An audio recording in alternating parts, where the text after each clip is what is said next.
Okay, so we are going to talk about mandalas. Can you all say that? Mandalas.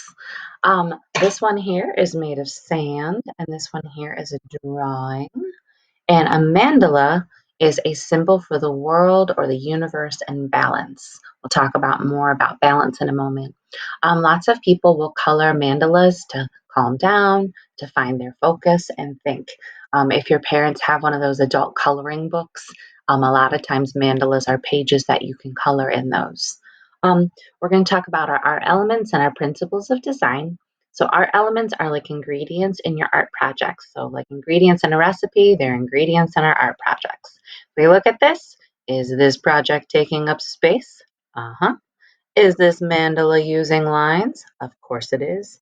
Is it using color? Of course. Shapes? Yep.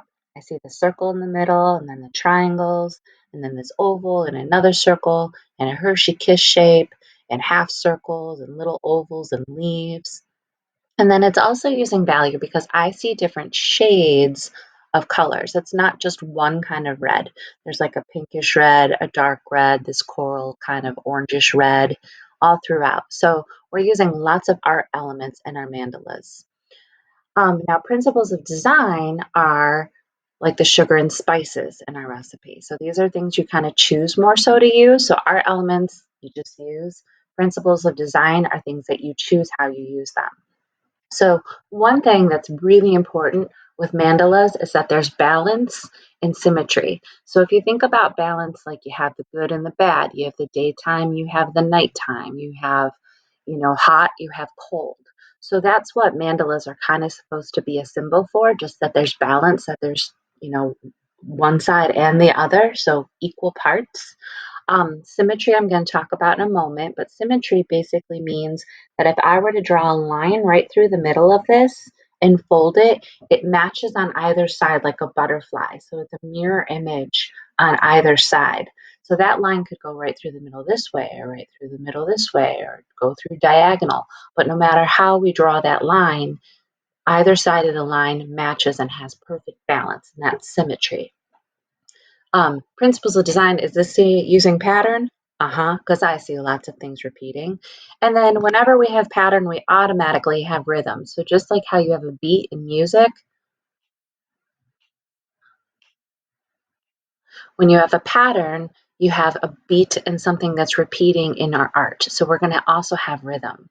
Variety, we have lots of different kinds of shapes. And whenever you have different kinds of things, then you have variety. So we have different colors, we have different shapes.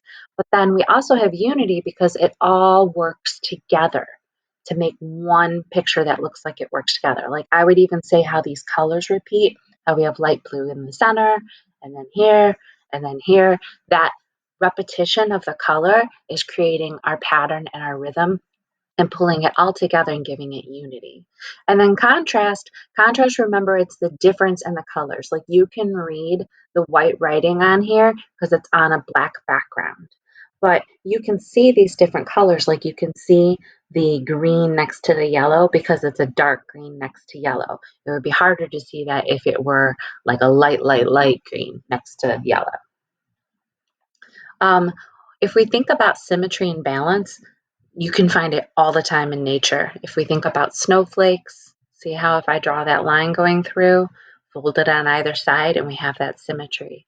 Same thing here. We kind of have this spiral going, but it's repeating that curve and those colors, and we have our symmetry and our balance with flowers. With if you chop a tree in half and you don't chop a tree in half, but if you look at a tree in half and you look at the rings, we have that symmetry and balance. This is some tail, spider webs. So I would challenge you to make your own mandala. So here's some different ideas for you. If you do have paint at home, you could get like a rock and paint one on a rock.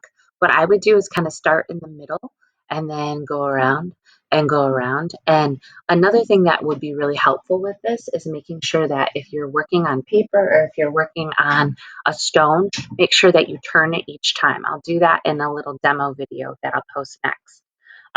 Maybe you can talk your parents into letting you get out all of your silverware and plates and you could arrange a mandala with the silverware. This one's really cool. This is all Legos.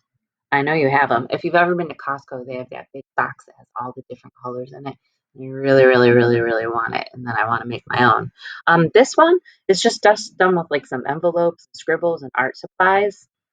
This one here, I don't know what it is, to be perfectly honest. It looks like there's some stones, maybe some tools. Maybe if you're, somebody has like a toolbox, you could get out like some screws or some nails and make sure you do this on like a table or paper so no one steps on them because that wouldn't feel good. This over here is kind of what I'm going to do in my example. This is just some stones and some things found in nature. So I hope that you have fun and maybe you get to go outside today and collect some things in nature or use one of these other options. And I can't wait to see what you create. Oh, no, wait, I have one more thing to share with you. So um, these are sand mandalas. So these are done by Tibetan Buddhists, and you can see the different colors of sand they have, and then they have these tubes that they put the sand in, and they put them all out, and they work together on them. A lot of times it's perfectly quiet. A lot of times you'll see them wearing masks because if they were to sneeze, think about where all that sand would go.